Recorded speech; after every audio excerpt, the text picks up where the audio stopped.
S&P 500이 14% 정도 상승하는 동안 이 XOP ETF 2019년 9월 이후 최고 수준에 가까워지면서 무려 62%나 상승을 했습니다. 이 전반적인 최근 원자재 랠리, 국제유가가 배럴당 이제는 100달러까지 도달할지에 대한 여부까지 촉발시켰고요. 이는 2014년 말에 석유 폭락 이후 이전으로는 볼 수 없었던 수준으로 이제는 75달러 선에 가까워지고 있는 요즘입니다. 그래서 오늘은 국제유가 상승과 관련된 기업 3곳을 살펴보도록 하겠습니다. 네, 첫 번째는 이오지 리소시스입니다.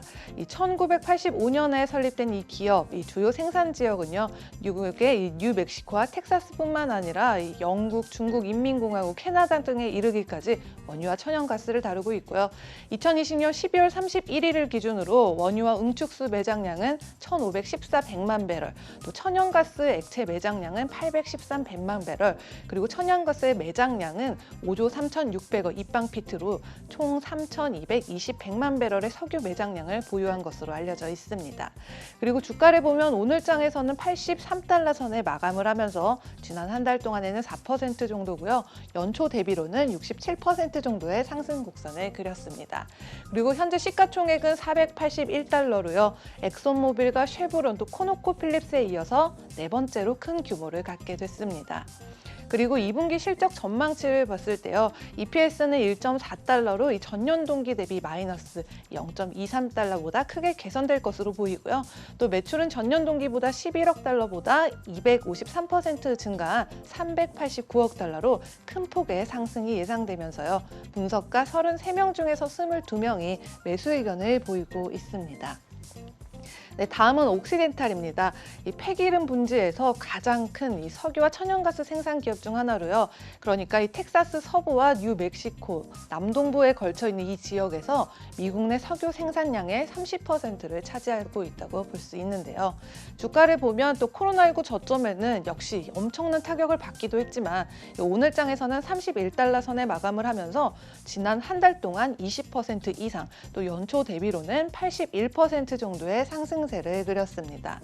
그리고 6월 25일에는요. 코로나19가 터지기 전인 최고가였죠. 33.01달러에 근접한 31.13달러를 기록을 하면서 292억 달러의 가치를 갖게 됐습니다. 그리고 8월 9일 장 마감 후에 2분기 실적 발표 있을 예정인데요.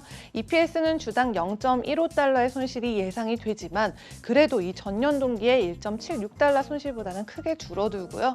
또 매출은 원유 수요 증가에 힘을 입어서 이 전년 대비 87% 증가한 54억 7천만 달러를 예상을 하고 있고 분석가 25명 중에서 10명이 매수, 또 13명은 중립 의견을 보이고 있습니다. 네, 그리고 마지막은 이 시가총액 136억 달러에 달하고 있죠. 이 콘티넨탈 리소시스입니다. 이 기업의 시추 지역 구성을 보면요. 북부와 남부 또 동부 지역으로 나뉘어져 있는데요. 매장량의 거의 대부분은 이 노스카코다와 몬타나에 있는 이 바켄 셰일 태종물에 몰려 있다고 볼 수 있습니다. 그리고 8월 10일장 마감 후에 실적 발표 예정돼 있는데요. EPS는 0.43달러로 전년 동기 주당 마이너스 0.71달러에서 대폭 흑자 전환을 할 것으로 예상되고 있고요. 매출은 전년 동기 대비 500% 증가한 10억 6천만 달러 예상하고 있습니다. 그리고 주가는 전장 대비 2.5% 상승한 38달러 선에 마감을 했고요. 지난주 말에는 또 39.37달러로 2019년 9월달 이후로 최고치를 경신하기도 했습니다. 그래서 이 지난 한 달 동안 17% 정도 또 연초 대비로는 133% 상승세를 보였습니다. 지금까지 글로벌 금융시장 신쿵 브리핑 펄스였습니다.